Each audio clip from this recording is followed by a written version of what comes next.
خدای څه شو هغه ښکلي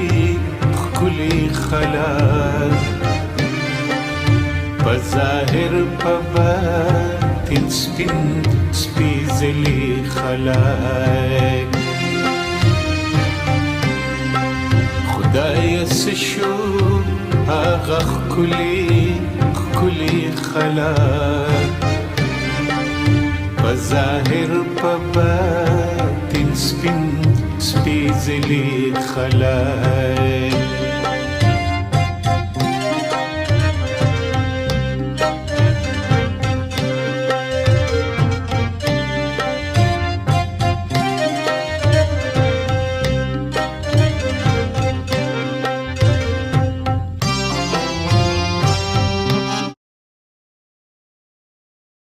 خدای څه شو هغه ښکلي خلک په ظاهر په باطن سپین سپېڅلي خلک خدای څه شو هغه ښکلي خلک